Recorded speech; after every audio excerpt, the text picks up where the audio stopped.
pada waktu itu kan jaksa kasasi ya, untuk Amar dihukum 12 tahun. Nah, proses kasasi itu kan sekarang udah ingkrah, udah putus. Jadi Amarnya diputus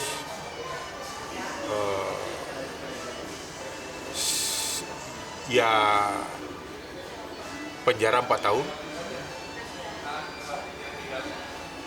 dipotong masa tahanan yang telah dijalani, denda 2.500. Jadi kan kalau hitungan kita ini kan dipotong dengan masa tahanan katanya kan, berarti masa tahanan Amar ini udah masuk ke 16 bulan apa 16 bulan, antara 16 dengan 18 bulan. Nah, karena udah ingkrah kan, jadi otomatis nanti Amar kan menjadi orang binaan kan, bukan tahanan lagi. Berarti dia punya hak remisi, ya kan?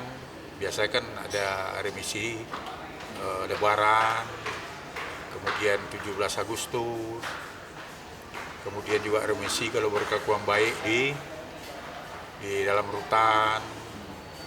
Nah, kemudian namanya ada asimilasi. Asimilasi itu kan ya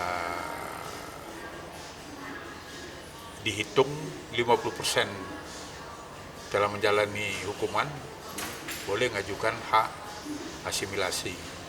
Kemudian ada lagi namanya PB, pembebasan bersyarat. Kemudian ada lagi namanya amnesti. Nah, itu kok kita minta, karena keputusan ini kan press release-nya kan udah sampaikan ke kita, dan disampaikan juga ke JPU. Kemudian udah disampaikan juga ke pihak rutannya. Nah, kita minta supaya secepatnya lah dieksekusi oleh JPU, karena kan sesuai KUHP juga, jaksa sebegitu menerima petikan 15 hari kemudian kan, 14 hari kemudian kan dia udah wajib mengeksekusi. Supaya apa? Supaya Amar ini dengan eksekusi nanti kan, ini kan udah mau masuk 17 Agustus ya, nggak berapa bulan lagi kan, supaya dia dapat remisi hak dia. Gitu. Berarti untuk pengurangan masa tahanan berarti bang sebutannya itu dasarnya berarti kuat bang ya, untuk mengurangi masa tahanan dari Amar Zani sendiri.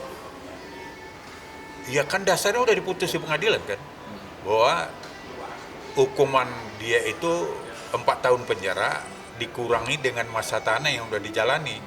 Nah, masa tahanan Amar ini kan udah antara 16 bulan sampai 18 bulan.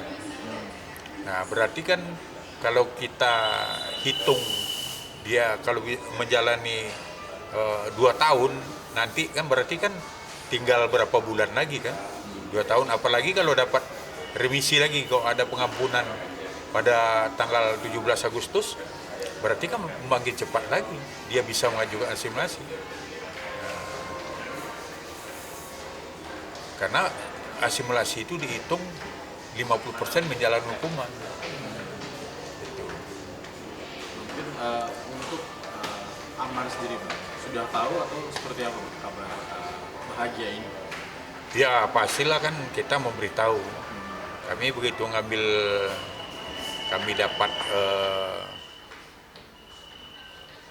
rilis keputusan itu, ya langsung kita kabari, besoknya kita datang ke rutan. Ya tentu dia menyambut dengan baik kan. Pertama udah tahu kepastiannya dia harus menjalani berapa, dan kemudian dia udah tahu juga kepastian kapan dia keluarnya. Nah, dan Amar ini sendiri kan kita ketemu, dia bilang terima kasih Om. Ya alhamdulillah jaksa menuntut 12 tahun,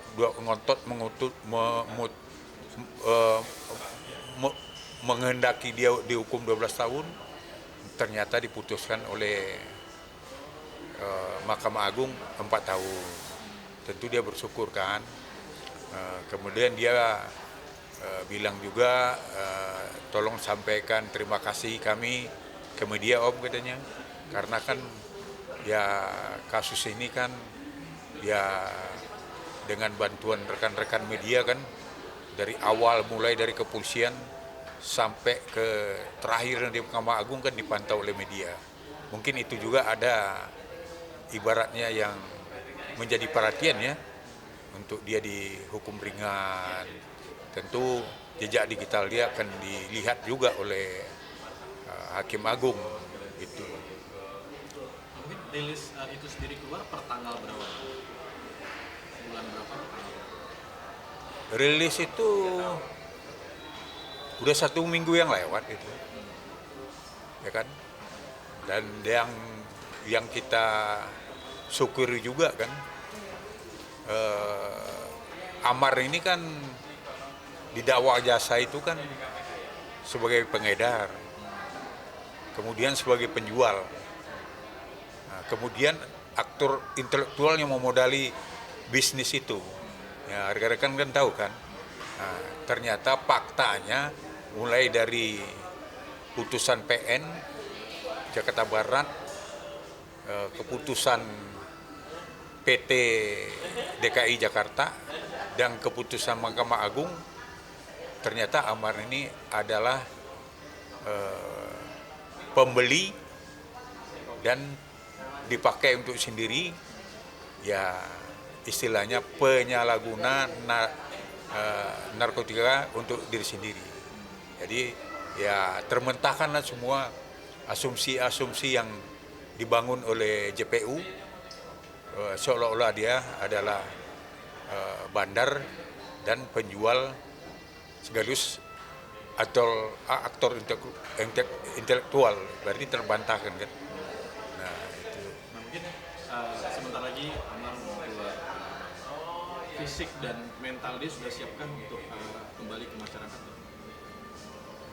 Ya alhamdulillah Amar ini ya sejak mulai masuk rutan itu kan ya dia udah mulai berubah.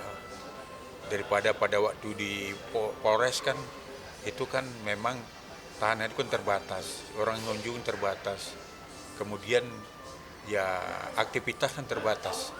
Nah kalau di rutan kan ya dia bisa ke masjid. Kalau di tahanan polisi kan nggak ada masjid, nggak ada, boleh keluar, dia sholatnya di situ aja kan. Kalau di sini kan bisa bergabung ke masjid, kemudian juga olahraga, banyak ya yang dilaksanakan. Alhamdulillah pada waktu bulan puasa ya puasanya lancar, ya kan. Kemudian juga dia khatam Al-Qur'annya malah mencapai 3 kali. Nah sekarang dilanjutkan lagi, kemudian kan dia diangkat jadi humasnya juga, nah, di masjid tersebut. Ya kebanyakan di sana itu dipanggil orang kiai lah dia, yang gitu. Berarti sudah sangat siap dengan mental Amar sendiri bergabung dengan masyarakat. Karena kan apalagi sudah 3 kali Bang, dan itu nggak mudah bagi Amar sendiri.